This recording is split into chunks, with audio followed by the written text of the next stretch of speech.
Came a knocking on my door one night around 6 o'clock. I had no invitation, nobody to jot. I opened up the door and to my surprise, there was a bright and shining man with these piercing eyes. He said, "Sonny, you've been living your life with ease. Time to get back to work, son, get back on your feet." He left on that note without gloves or coat, even though the sky was gray. There came a knocking on my door, and I don't even know what for. After he left that night, I didn't think twice, didn't stress, didn't worry, didn't leave on a light, no. I thought it was a dream, cause there was no explanation why a man would show up to give me that brief exhortation. Thinking about the words that this man had said, started searching for some meaning as they raced around my head. Then I stopped with the start at the thought of repentance, and this is where I started to learn my lesson.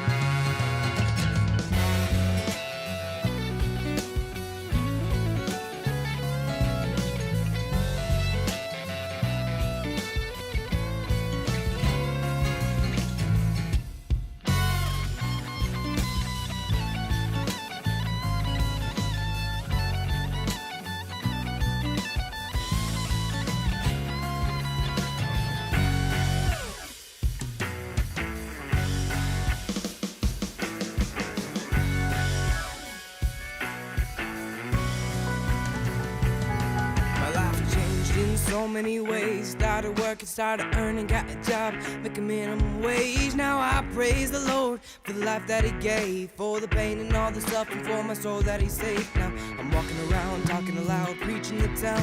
I don't know if they'll listen, but I won't step down now. Whoa, whoa, there came a knocking on my door.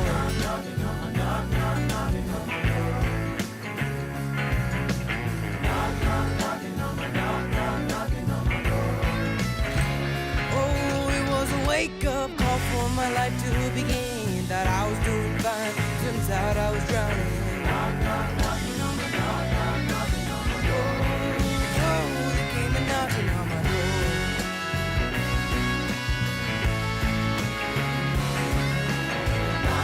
Knocking on my knocking on my door. Knocking on my knocking on my door.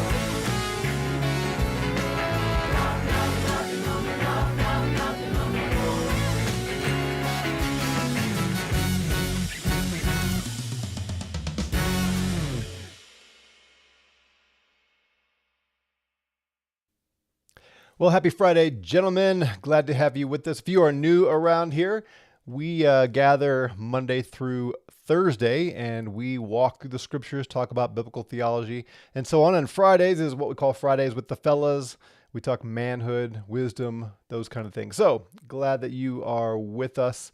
And today we're going to continue our look at some Proverbs. Before we get into the actual verses, though, I wanted to start with, one of the statements in this proverb is talks about lacking sense or lacking in mind. And last night we had our guys from our fellowship gathered, as we do on every Thursday night, and we were talking about a variety of things, as typical of us. And one of the things that we ended up talking about was, in general, wisdom and purpose, thinking kind of thing. And it occurred to me as we were discussing, one of the reasons I think men lack wisdom today, which I think is generally true, Christian men maybe especially, or not especially, but just as much as non-Christian men. One of the reasons is we don't make time to think. You know what I mean by that? Do you take time to think, to reflect, to kind of be still, be quiet in your own mind with a little bit of focused attention? In other words, you're not reading something, doing something, but you're thinking. I had this vision of David and his son Solomon spending long periods of time reflecting on what is true and right. My guess is David did that and Solomon learned it from him. We know that there's that right before David's sin with Bathsheba, he's out on the rooftop, and that was pretty common. It was a place to go and be alone. Now, in this case, it turned out badly because of who he saw there. But I suspect that that place that he was walking was a place where he wrote some of the Psalms. So we talk about this. We in Christian culture, we have developed this idea of quiet time, where you get up and you have 10 minutes, have your coffee, and you read some man's writings, take a couple of paragraphs, and maybe you'll do a little journaling, and you have this little dopamine hit, this little feeling time with Jesus, and then you go on about your day. That's not what I'm talking about. I'm talking about some time just sitting and reflecting and thinking about what's real, what's true, what's significant. And we don't train ourselves to do that. It's not really modeled very much. And I can't help but think that's the reason why there's a lack of wisdom among Christians. And there are other reasons too, but that's the significant one. So what about you? Do you have times, weekly, daily even, where you just kind of pull away and ponder, think about what's going on? So obviously right now we have a lot of world turmoil. We have the war in Israel happening, or Gaza. And we just throw out so easily opinions. We flip through our X feed or Facebook or whatever, Instagram, and we see people's opinions. And it's easy to parrot them, to repeat them, to grab one, especially if it's from someone we trust, and just throw it out and start telling everybody else the same thing. How about before we do that, we pause and think and ask some questions? I think we're pretty naive, for instance, to take any media reports from any source as true. But even Christian men so quickly just repeat, parrot, repost media reports. Like, we should have learned by now not to trust anything at first from the media. Jay Hines, welcome, says, yes, almost daily when I go on find my exercise walks or when I go hunting. Yeah, excellent. Walking is one of the best ways to do that, isn't it? Get out, preferably in the woods, away from noise and stuff, but whatever, and just think. Oh, that's great. I'm glad to hear that. Well, this all plays into the Proverbs, the two of them we're going to look at today. Excuse me, my allergies are still going. It's supposed to be 80 degrees today here in Colorado Springs. And next week we might get snow. So that's how this works. All right. So Proverbs 11 verse 12 says this. The one who denounces his neighbor lacks sense, but a discerning person keeps silent. The one who denounces his neighbor lacks sense, and this is a phrase that is in the Hebrew is lacking mind. Actually, I think it's literally, it's lacking heart. But as I told you before, heart in the Hebrew scriptures doesn't really talk about what we think of as heart. We think of emotions, feelings. That was the bowels in the Hebrew mind. Heart is what we would think of as mind. Mind, thinking, choosing. That's the heart. So the lack of heart is more like the lack of mind. And here translation says lacks sense. The one who denounces his neighbor lacks sense, but a discerning person or a man of discernment literally holds his peace. All right, so what's this one getting at? If you denounce your neighbor, that would be a setting where there's some kind of a public statement about a neighbor, and it's a disparaging statement about your neighbor. It's despising him, it's belittling him, and you're doing it out publicly. The one who does that to a neighbor shows a lack of sense, a lack of mind, a lack of thought. And the contrast is the man of discernment, the man who is slow to speak and who ponders things and is kind of aware of what's happening here. That person holds his peace. He does hold his tongue. He doesn't talk. So I was reflecting on that and thinking, what does that look like today? What situations or venues present an opportunity to either denounce a neighbor or show discernment by holding your peace?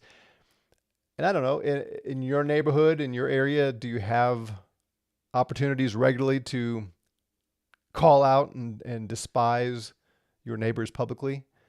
In our neighborhood, we've been here 11 years. Doesn't happen very often. But where it does happen a lot is what we call social media. And you see that a lot, don't you? People are so quick to throw out comments and opinions and disparage people online. As I was reflecting on this, thinking about what we see online, what I've seen over the last 25 or 30 years in Christian pastoral ministry and so on, online especially has created this opportunity. Is it just me, or does it seem like almost every Christian man thinks he's the Apostle Paul or Timothy? Maybe that's the closer analogy, Timothy. That Paul was writing to you and me when he tells us to rebuke, admonish, and so on. And we see social media as the platform for that. And we want to make sure that nobody has any slightly off opinion on social media. So we got to let them have it. And a lot of times it's done with what's called subtweeting, or I guess it'd be sub-posting now, where somebody says something and you don't mention them, but you create a post out there that calls them out without naming them, or just a generic quote that we put out, put a nice background on it and put it out for people to see, where we're calling out people who do this or don't do this right, don't think the right way. And so much of the time it involves mind reading. Think about how often Christian men assume they can read other people's minds,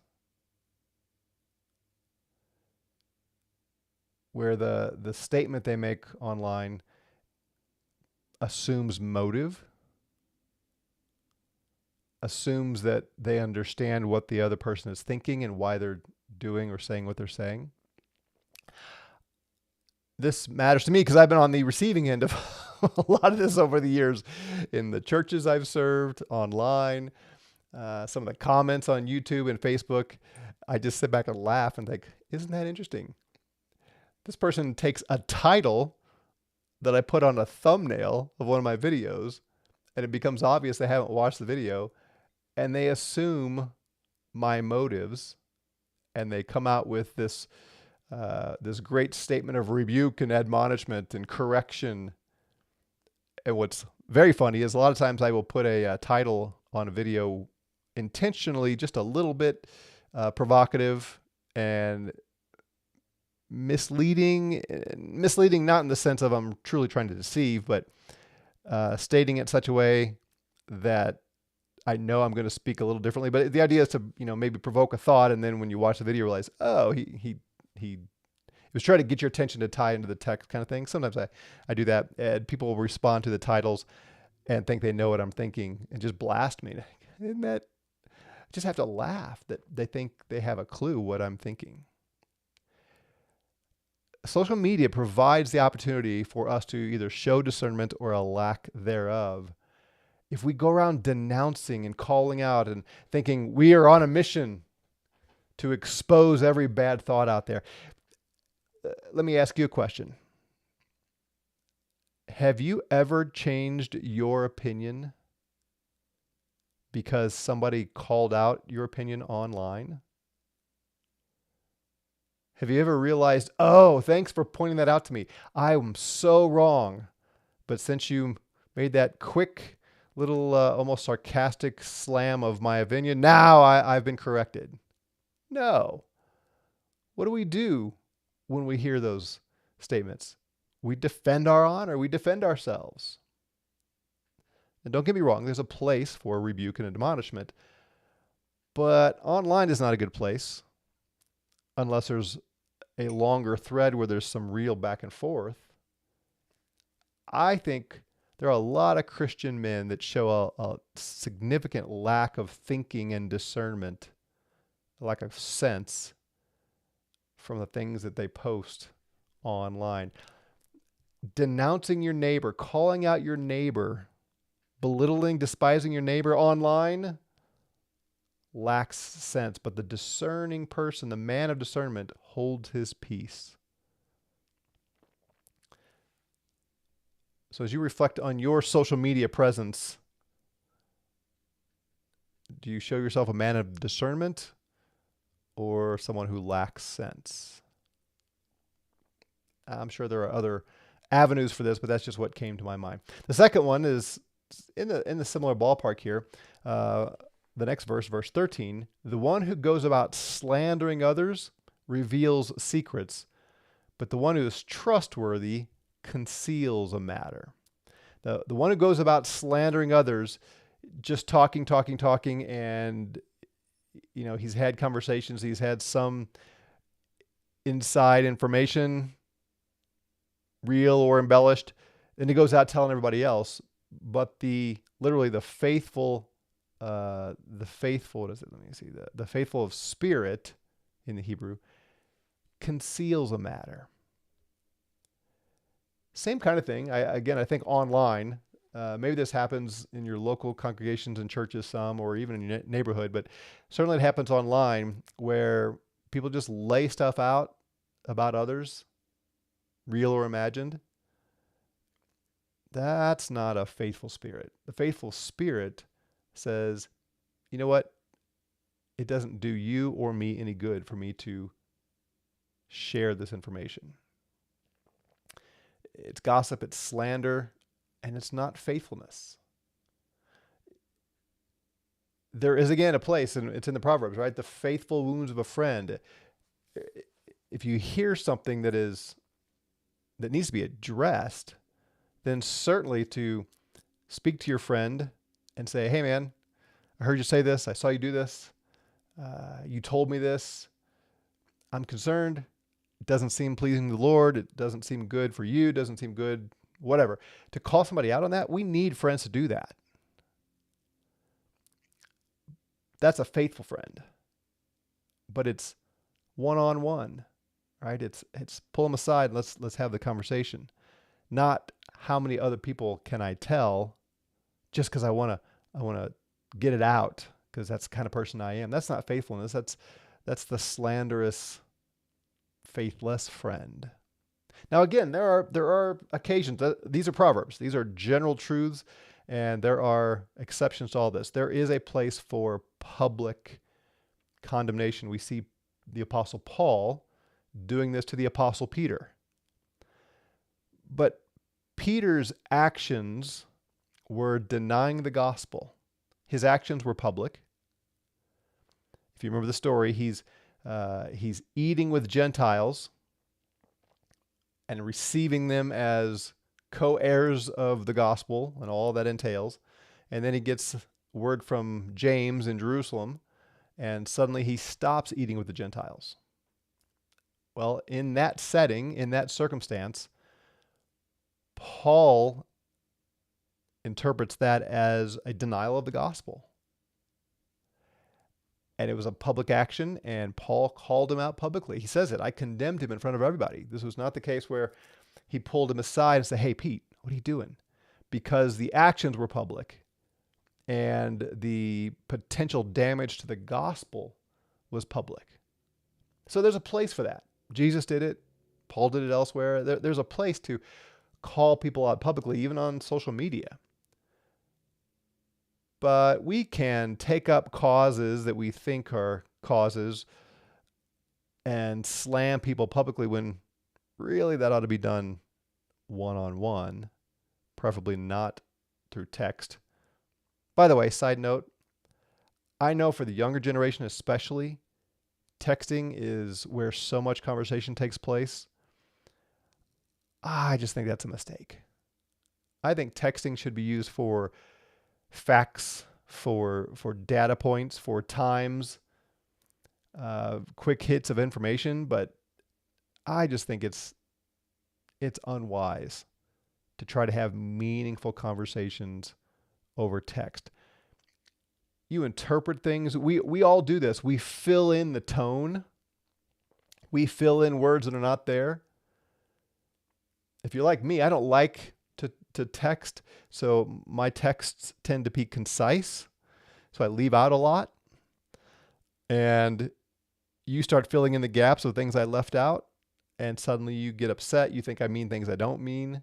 And again, tone matters when it comes to conversation, especially if there's any kind of rebuke. I just encourage you, do not have lengthy conversations over texting and email. Pick up the phone, get on Zoom, FaceTime, whatever, and talk. If you can't do that, the next best thing I think is video or voice messaging. I've got a friend overseas that the time zone just doesn't work out where we can have profitable conversations too often. So we can leave messages back and forth with voice text, voice recording, I think those are called. Those are great. It's better than text anyway. Maybe not great, but anyway.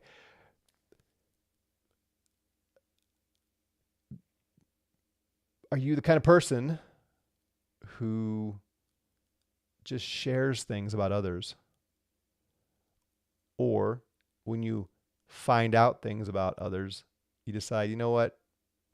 I'm going to be a faithful friend here and either talk to them individually or just conceal it.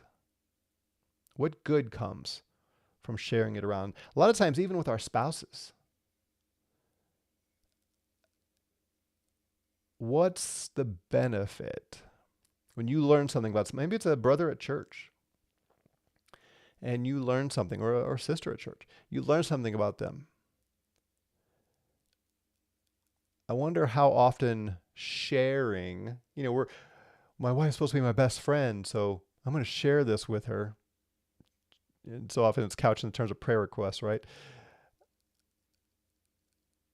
We share things. Is there any benefit to it? Now again, it's a generalization. If it's truly going to lead to sincere prayer for people, cool, that's good. But how often is that not really the motive? We just all have a little bit of gossip dopamine hits that make us feel good, as opposed to just concealing it, saying, that does not need to get out. Sometimes I think as people tell me stuff like, I don't just think. Sometimes I say, you know what? I don't need to hear this. What's the benefit of sharing this with me? Who's going to benefit in these things? Which leads me to my final point in both of these concepts. One of the things I think that causes men to call out their neighbors, to enjoy a little bit of slanderous gossip. One of the things that causes us to participate in those things is a lack of mission. I just said that a lot of times I'll ask the question, why are you telling me this? What's the benefit? If I can do good for someone, if I can benefit someone, then great. Tell me what I need to know and let's help them, truly help them. But when you're committed to doing things that are profitable, And as men, oh, we had a great discussion about this last night. When we get up in the morning and we know our purpose, we have a world to conquer. We are ruling and subduing. We are protecting what's been entrusted to our care. We're growing in wisdom and all the things. I'm kind of just going down the list of the 7 core responsibilities of manhood, a little series I did a couple years ago. If you haven't watched that as a man, I cannot urge you strongly enough to watch that series and really stop and ponder each of them. We as men, we love to be on mission. We're designed to be pursuing things, to work and build and accomplish things. But that's been kind of feminized out of us, and the church, broadly speaking, has led the way for Christians. Again, I was talking earlier, we've made spirituality this concept of having our little quiet time, our little sort of romantic moment with Jesus every morning, and then we go to our worship service on Sunday. I'll just leave it there. And, oh, we're Christian men, and we are servant leaders to our wives and servant leaders to everybody, which basically means we're servants to everybody. And, we're very, very nice. None of that's biblical. None of that's manhood. And none of that's what God has designed us to do. We're men. We're made to conquer, to rule, to subdue, to grow, to build things, to be on mission, to pursue things. And because we're not running hard after a variety of missions, we so easily do what my son calls doom scrolling on social media and get, even if it's not, overtly sinful like porn, something like that, we can get so easily distracted by gossip, by mere entertainment.